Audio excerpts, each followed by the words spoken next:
तो पुनः आप सभी का स्वागत है हमारे YouTube channel Nitish John BSc में। जैसा कि आप सब जानते हैं कि आप सभी को पिछले लेक्चर में हमने पहले चैप्टर मंगलम पाठ के सब्जेक्टिव प्रश्न कर लिए थे।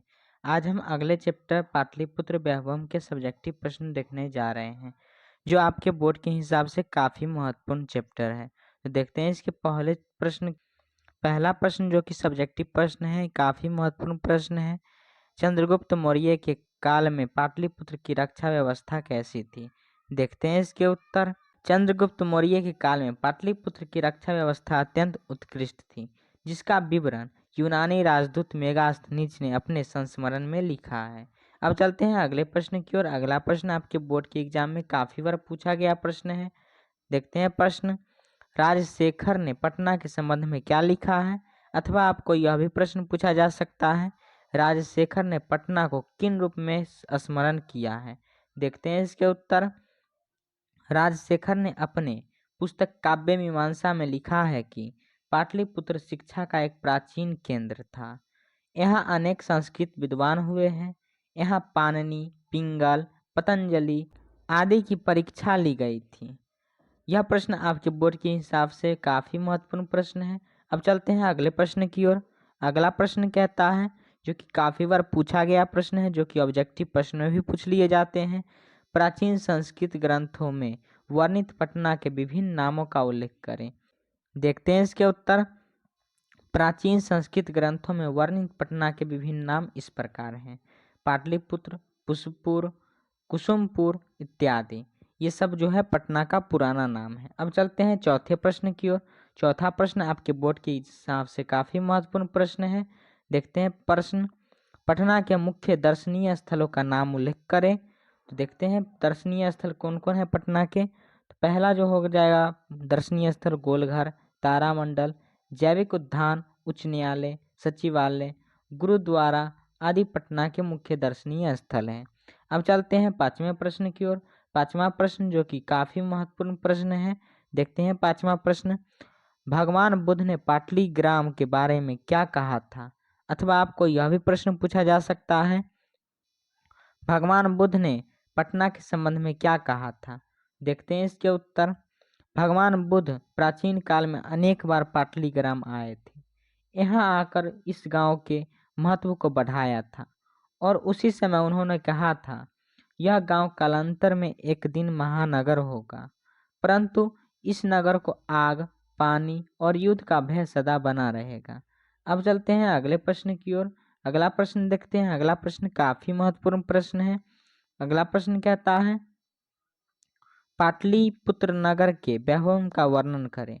पाटलिपुत्र नगर के वैभव किस प्रकार था, उसका वर्णन करने के लिए बोल रहा है। अब देखते हैं इसके उत्तर। पाटलिपुत्र प्राचीन काल से ही अपने वैभव परंपरा के लिए विख्यात रहा है। विदेशी यूनानी लोगों ने आकर अपने स्मरण में यहाँ की अनेक उत्कृष्ट संपदाओं का वर्णन किया है। मेगास्थनीज ने लिखा है कि चंद्रगुप्त मौर्य काल में यहाँ की शोभा और रक्षा व्यवस्था अति उत्कृष्ट थी। अशोक काल में यहाँ निरंतर समृद्धि रही। कवि राजशेखर ने अपने रचना काव्य मीमांसा में ऐसी बात लिखी है कि यहाँ बड़े बड़े कवि, व्याकरण, भाष्यकार परीक्षित हुए। आज पाटलिपुत्र नगर पटना नाम से जाना जाता है। यहाँ संग्रहालय, गोलघर, जैविक उद्यान इत्यादि दर्शनीय स्थल हैं। इस प्रकार पाटलिपुत्र प्राचीन काल से आज तक विभिन्न क्षेत्रों में वैभव धारण करता है,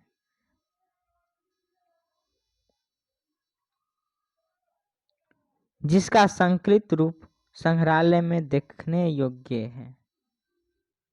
अब चलते हैं अगले प्रश्न की ओर। सातवां प्रश्न देखते हैं। सातवां प्रश्न कहता है, पटना में कौमुदी महोत्सव कब मनाया जाता था?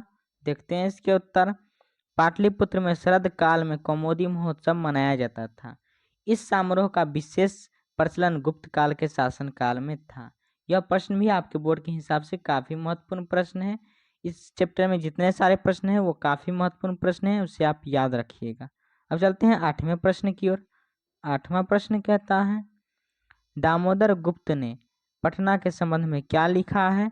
अथवा आपको यह भी प्रश्न पूछा जा सकता है, कवि दामोदर गुप्त के अनुसार पाटलिपुत्र कैसा नगर है? देखते हैं इसके उत्तर।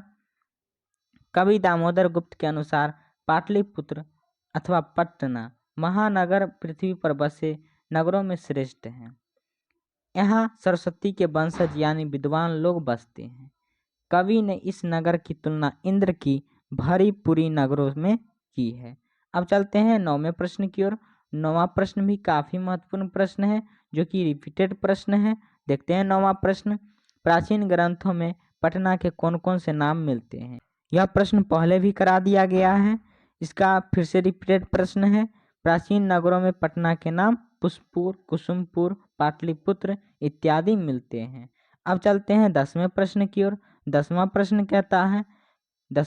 कहता है कौन कौन से विदेशी यात्री पटना आए थे? देखते हैं इसके उत्तर।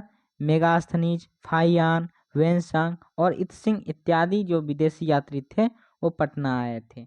अब चलते हैं 11वें प्रश्न की ओर। 11वां प्रश्न देखते हैं। 11वां प्रश्न कहता है पाटलिपुत्र शब्द कैसे बना?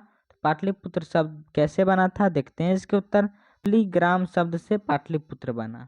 कुछ प्राचीन संस्कृत ग्रंथों एवं पुराणों में पाटलिपुत्र का दूसरा नाम पुष्पुर, कुसुमपुर प्राप्त होता है।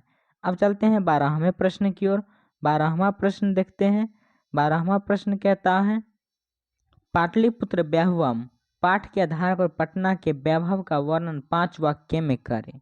अथवा आपको यह भी प्रश्न पूछा जा सकता है पाटलिपुत्र वैभवम पाठ का 5 वाक्य में परिचय दें। देखते हैं इसके उत्तर। पाटलिपुत्र वैभवम पाठ में बिहार की राजधानी पटना के प्राचीन महत्व का निरूपण है।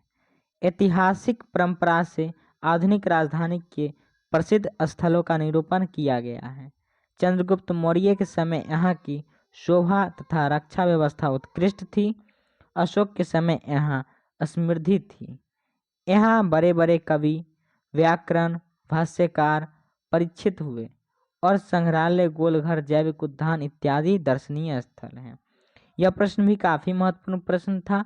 अब चलते हैं अगले प्रश्न की ओर। अगला प्रश्न कहता है, जो कि काफी महत्वपूर्ण और काफी बार पूछा गया प्रश्न है, सिख संप्रदाय लोगों के लिए पटना नगर क्यों महत्वपूर्ण है? अथवा आपको यह भी पूछा जा सकता है पटना का गुरुद्वारा किसके लिए और क्यों प्रसिद्ध है? 3 वाक्य में उत्तर दें। देखते हैं इसके उत्तर। सिख संप्रदाय के लोगों के लिए प्राचीन पटना नगर में पूजनीय स्थल अवस्थित है। यहाँ उनके 10वें गुरु गोविंद सिंह का जन्म स्थान है।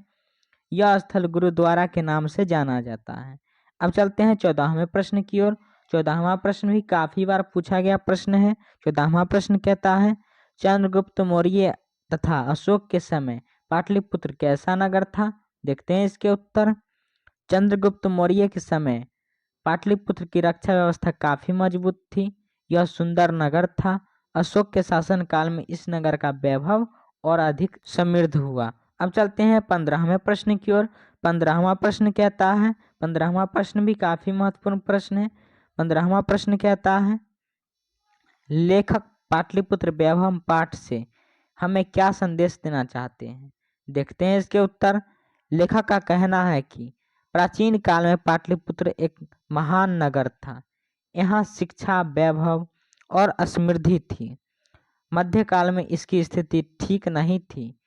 मुगल काल में इस नगर का पुनः उद्धार हुआ तथा अंग्रेज के शासन काल से लेकर वर्तमान में इस नगर का अत्यधिक विकास हो रहा है। अब चलते हैं 16वें प्रश्न की ओर। 16वां प्रश्न भी काफी महत्वपूर्ण प्रश्न है और इस चैप्टर का आज लास्ट प्रश्न होने जा रहा है। 16वां प्रश्न कहता है पाटलिपुत्र के प्राचीन महोत्सव का वर्णन करें। देखते हैं इसके उत्तर। पाटलिपुत्र में शरद काल में कौमुदी महोत्सव बड़ी धूमधाम से मनाया जाता था। सभी नगरवासी आनंदमग्न हो जाते थे। इस समारोह का विशेष प्रचलन गुप्त वंश के शासन काल में था। आजकल जिस तरह दुर्गा पूजा मनाई जाती है, उसी प्रकार प्राचीन काल में कौमुदी महोत्सव मनाया जाता था। ये थे इस चैप्टर के इतने सारे प्रश्न जो कि काफ़ी महत्वपूर्ण प्रश्न थे। यदि आप सब नीतीश जॉन BSCB चैनल को सब्सक्राइब नहीं किए हैं तो नीतीश जॉन BSCB चैनल को सब्सक्राइब कर लीजिए। और यदि आप इसका PDF नोट्स लेना चाहते हैं तो आप टेलीग्राम चैनल को भी ज्वाइन कर सकते हैं, जिसका मैं लिंक डिस्क्रिप्शन बॉक्स में दे दिया हूँ। यदि आप हमें इंस्टाग्राम पर फॉलो करना चाहते हैं जो नीतीश कुमार 91 इंस्टा आईडी है, उसे आप फॉलो भी कर सकते हैं। धन्यवाद।